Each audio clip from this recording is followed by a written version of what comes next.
Once again, back, it's the incredible Dale Valor's Inner Game Podcast. I'm rapper turned dating coach Dale Valor, your inner game wingman. Listen, here's the deal. If you're new to this podcast, what we're talking about is inner game. What is inner game? Inner game is the relationship that you have with you. If all the other relationships in your life are suffering, in large part, and usually it's due to the relationship that you have with you sucks, right? So if you don't like yourself, how can you expect anybody else to, either? So here's the deal, man. We're going to go deep on so many inner game concepts in this podcast. I really am glad that you're here. If you're new to the podcast, welcome. If you're a long timer, welcome back. And let's hop in. I am so excited for this particular episode. I just saw Beatrice take it like, whoa. I came out the cannon with that. Yeah. Bam. But I'm really excited about this particular episode. And check this out. Something I just realized today was, Shabam, do you know today is the 1-year anniversary of episode 1 of the podcast? Even I'm surprised. Yeah, no, right? I was like, we've been doing this for a year? But yeah. I guess so. I guess we have, came up with my Facebook memories. And I was like, oh, okay. Interesting. But yeah, so I'm really excited about this particular episode because I met Beatrice Zamfir, and if I butcher your last name, I'm sorry. I'm terrible with names. I just learned, we've been working together for a couple of years, and I just learned Shabam's name like last week. So yeah. That's very well the way you said. So listen, I saw her on Facebook, and my jaw hit the floor because everything that she was talking about is everything that you guys know that I'm all about. She's a relationship coach based in the UK. But what really, really stood out to me was hypnotic language. And we're definitely gonna get deep on that. And I know that because I see some of your testimonials and things like that you put out there, and I'm like, okay, she's killing it. All right, okay. So she works with men who have come out of traumatic relationships and helping them know what they want. And as you guys know, I'm really big on being intentional about knowing what it is that you want, so it's like, this just made so much sense to me. I was like, I'd be stupid not to have her on. So reached out, and bam, here we are, knocking it out. Beatrice, how are you today? You good? Nice to see you, Del. Thank you so much for having me. And hi, Shubnam. Hello. How are you today? Pretty good. I'm awesome. Like I said, I'm just super excited to be having you on and doing this episode and everything. I've been really looking forward to it. I'm very excited to be here too. Yeah, well, thank you. So, all right. As we were talking a little bit ago and things like that, first thing I got to know, okay, now you told me you're originally from Romania, but you're based in the UK now, okay? Yeah. What prompted the move from Romania to the UK? I wanted to change, and I wanted to go to more opportunities, and that's what I found what I really wanted to do in my life. What I've been doing for me was like a long life change, let's say. So I've been doing music since the age of 6 until 16. Okay. And after that, I've been a wellness coach. I've been helping people in getting their ideal weight, being healthy. And after that, doing that for a few years, I have discovered, after I moved to UK, I have discovered the passion in helping people at a much deeper level. Okay. That could really change their life, because when I found rapid transformational therapy a few years back, that really changed my life at 180 degrees. Oh, wow. And okay. Yeah, we're definitely going to have to get into that for sure. Yeah. Okay. And I wanted to change other people's lives the same as I have changed mine. Yeah, super dope. After that, I've been trained in a few styles of therapy, helping people all over the world, and especially specializing in helping men heal after a breakup so they can find their ideal relationship. Okay. And yeah, I've been also trained in cognitive behavioral therapy and advanced conversational hypnosis, which is incredible. And now I'm training other therapists, coaches, healers, NLP practitioners. I'm training them in this methodology, which is really incredible. That's awesome. Were you coaching in Romania before the move, or? In Romania, I was being a health wellness coach. So I've been helping people to get their ideal weight, get their health. Okay. And yeah, I've been going to international trainings and working with people, and yeah, it was really incredible. But then I decided to move to UK, and that's how my journey started. All right. Okay. Awesome. All right. So now, what was the catalyst to work primarily with men when it comes to relationships and, coming out of, poor relationships and things like that, and then getting tapped into knowing what they want and being able to, Yeah. have somebody that's a little more, I guess, what's the word I'm looking for? Just somebody that resonates with them a little bit more on a deeper level than just surfacey type stuff.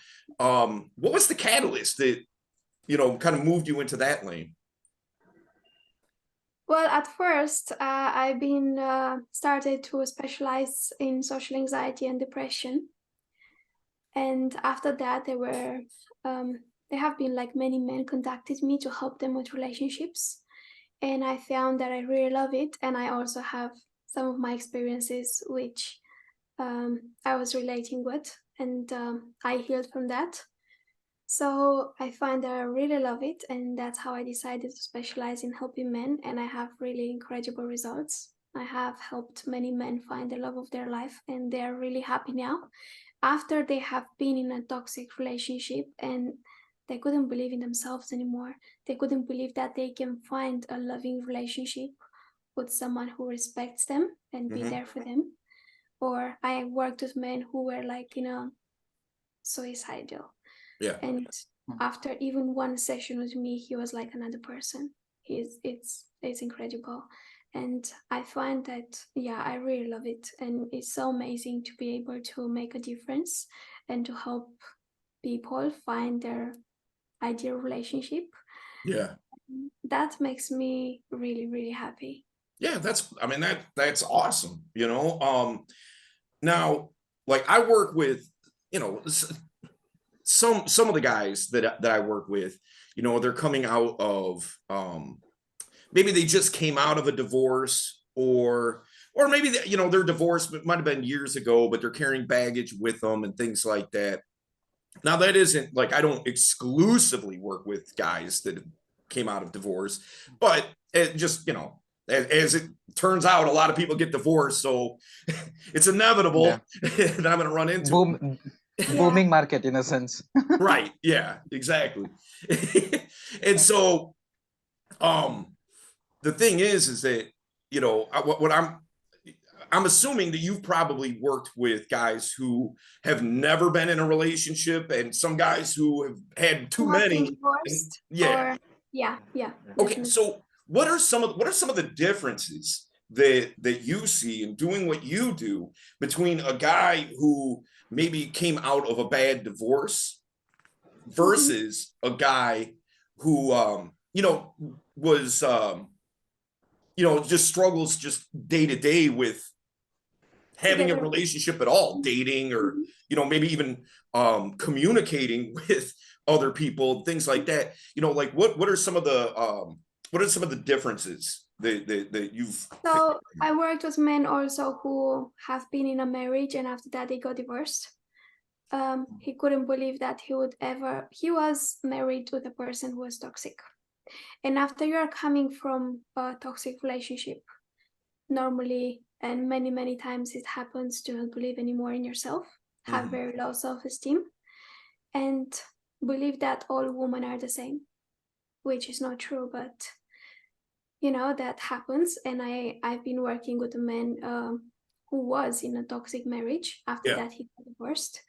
And after he's been in that marriage, he couldn't believe that he will ever find another woman who will truly love him and accept him the way he is.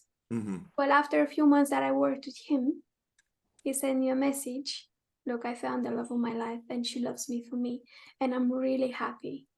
But first, we have to work on that emotional pain and get back his confidence, his self-esteem, so he could truly believe in himself, and he can talk to a woman again. And some men that also, you asked me, that they didn't have a relationship.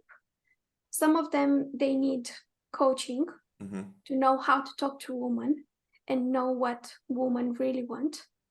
And some of them, they just don't believe in themselves again. Yeah. And they cannot even talk to a woman to ask her on a date. And that's also low self-esteem, low confidence. They're not believing in themselves. Yeah, no doubt. I mean, you're speaking my language for sure, because these are all things that I deal with too. And something that you said is one of the things that grinds my gears about more than anything else. This whole idea, and I'm sure that you've ran into What this is your multiple opinion times. about that? What's that? What is your opinion about that? Well, I'm with you 100%, and that's what I'm getting to right now is this idea that, like you said, showing them that all women aren't the same, like it drives me up a wall when people have this idea that, like women are a monolith, like where it's like hive mind mentality, it just, it drives me up a wall. And when you run into guys who kind of have a mindset, maybe I'm sure you're familiar, are you familiar with like red pill ideology and things like that? Yeah. So I'm not a fan, okay? And much like anything else, are there some things that are true? Sure. Are there a lot of things that aren't? Yep. You know what I mean? So but by and large, I find that guys that involve themselves with that type of content, with that type of ideology, and align with it, not everybody, of course, but a lot of them, they just have like this resentment and this just like bitterness, and it's like, man, that ain't gonna do you any favors, bro. But when you encounter somebody like that, when you're doing a session with them, is it a thing of you trying to convince them that all women aren't the same? Like, are you finding where you're having to kind of like make a case for women, or is it just like a thing of like, no, let's put that to the side for now, let's address some other things, I'll build some trust with you and we'll touch on that later? Now I need to get to the root cause of the problem, what it is that is making them believe that all women are the same. Because everything what they're experiencing now is just a symptom of the real problem. They think that all women are the same because something that has happened to them some time ago, or maybe it happened all their life. Sometimes it's like a pattern. It keeps happening and happening and happening until you realize, hey, there's something wrong. I need to work on that. I need to change that. Because so many people, they're experiencing the same relationships over and over again. And if they will notice, it happens always, maybe from 3 in 3 years, 5 in 5 years, 2 in 2 years, it depends but if they will acknowledge that and they will be aware of that, they will know, hey, I need to make a change. That's not right. And there is something in their unconscious mind, there is a belief there, because what happens is not that the event is what affecting us, but the meaning we attach to an event. So for instance, if there is a man that he had a relationship that didn't work and he's been cheated on, now he's believing that all women are the same and all women will cheat on him, which is not true. But also many men and women, they don't pay attention to the red flags in the beginning.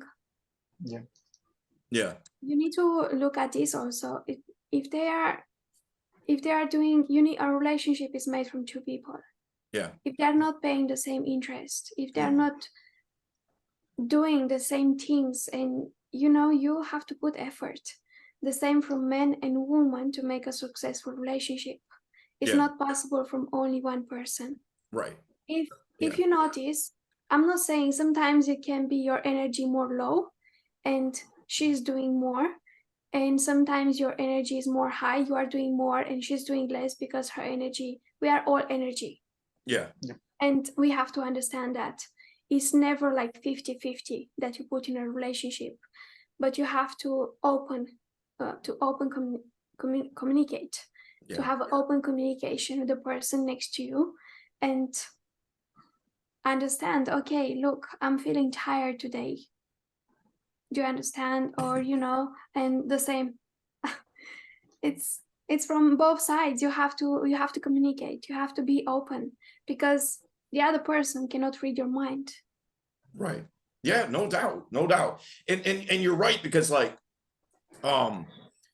speaking of energy, like, so I have sleep issues, and I'll have like bouts of insomnia.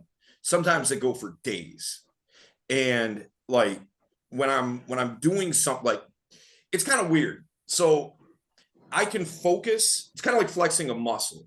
I can focus my energy, like whatever's still left in the tank, even though I haven't slept in 3 days, whatever's still there, I can focus it for a while. Like, in the sense of, like, there's many times that I've done a podcast or I've taught a class or something like that, like on zero sleep. And you would never know. Like, the way I'm presenting myself right now is exactly the same way. You would never know that I'm on zero sleep. But as soon as that camera turns off, I'm like, oh my God.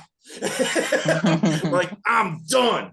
And so obviously that's going to translate, to relationships that I have in my life. Yeah. Like, look, if I can't even, like, I can't even cognitively function correctly, like, I can't, be the best quote unquote partner in the whole wide world in that specific time frame. Yeah. It's like I'm a zombie at that point. Yep. So I mean, I'm with you 100% on that. When you're talking about getting, kind of knowing what it is that you want, like, that's such a huge thing for me. Like, I talk about that all the time. Yeah. And I put it like this: a guy who knows who he is and a guy that knows what he wants, that's a dangerous man. Unfortunately, most men don't know either. So, that being said, what are some of the things that you're having them look for to know what it is that they want? Like, we could say, like I want $1 million. Well, do you? Like, how much work have you put into actually getting $1 million? It sounds nice, but in reality, you don't really want it, because if you really wanted it, you'd get out there and get it. Yeah. So what are some of the things that, like, you're having the guys that you work with focus on, so as that they can get dialed in into what it is that they actually want? Yeah, so they were always like asking me, or some of them, they were telling me that how they know that that's the right person for them, that's the right woman for them. So I always tell them, okay, do you feel at peace next to that woman? Do you feel smart? Do you feel like she cares about you? Do you feel like you have a connection with that person? Do you have all of these things with that person? Do you feel like you have similar interests? Do you feel like you have the same values? Because if one person, let's say, she wants a family, she wants children, and he doesn't want that, then that's not really going to work. Right. Because if he only wants, like, to have a 1-month relationship, or that's not going to work. They need to have both. Like, okay, they both want to have a family, they both want to feel at peace, they both want to be able to trust in that relationship and in themselves. Yeah. So, and also, do you feel smart with that woman? Do you feel like you can be yourself? Yeah. That's how it is. Do you feel at peace? Do you feel calm? It's all of these things you need to find in that woman, because it might be for the moment. Sometimes, you know, many men are looking for the physical appearance, but some of the most beautiful women in the world might not be only yours. To say the least, to say the least. Like I'm like that's actually true. Like Especially the ones sometimes that they they are are. showing all their body and all of this on Instagram, and yeah. There's red flags, obviously. But also sometimes they're just toxic. Like like the best example is when you have to pretend to be someone just to get accepted. Like Yeah. it's the difference between you being yourself versus you putting a front that okay, I'm this cool, like you say, handsome guy with like so and so. Like you have to pretend to be that rather than actually just being yourself and Yeah. being that. That's the Sometimes the right person will come at a moment when you are in a bad time of your life, but then next to that person you're going to become the best version of yourself. That's how you know that this is the right person for me, because you want to get better. Maybe you want to get into fitness more, you want to be more healthy, you want to work maybe on your career, you want to do much better in your life. And then how you see, oh, that person triggered something in me. I want to be better. I want to be better for myself. And that's how you know, hey, this person is right for me, because it makes me want to become the best version of myself. You know, I love what you said there, because I'm a big advocate of people being on their purpose, like knowing what their purpose is and living that out to have a sense of accomplishment, to have a sense of fulfillment, right? Yeah. And so one of the things that I always advocate to guys about is, look, if you're going to be potentially in a long-term relationship, and wherever that may lead, might just be a long-term relationship, might just, you might get married, wherever that goes. But either way, you're spending a lot of time with that individual. You want somebody who's an asset to you, to help you with, accomplishing that purpose and living inside of that purpose. You don't want somebody that's a liability, that's like, that you have to, like, think of it like this. Okay, here's a mountain. You're trying to get to the top of that mountain. All right.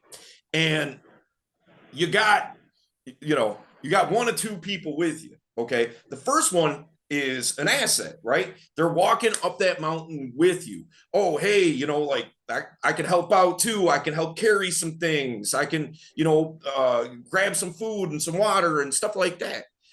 Versus the other person who is a liability that you pretty much like, yeah, go ahead, climb up on my back, because I guess I got to carry you up the mountain too. Like, that doesn't sound like a good time to me. I'm not trying to carry somebody up a mountain. I don't know if I can get up a mountain, let alone get on top of the mountain with you. Right, exactly. Yeah. And then you're both there. Yeah. You're both at the top of the mountain. I hate the idea that some people think like, like I have to do it alone. And when I get up there, then I'm going to reach down and bring a couple of, bring somebody with me. It's like, why would you do that when you could just have somebody with you on the ascension? You know what I mean? Mm-hmm. And that way you both learn and grow from it. Something that you said earlier too, that, I'd love to get your take on this. So, you were talking about people ignoring red flags. Okay. Mm-hmm. And so this is an analogy that I came up with a long time ago. I think it's in my book, but I don't remember. But okay, so think of it like this. On the onset, when I say on the onset, I don't mean in a relationship context. I'm just saying, here's you, Beatrice.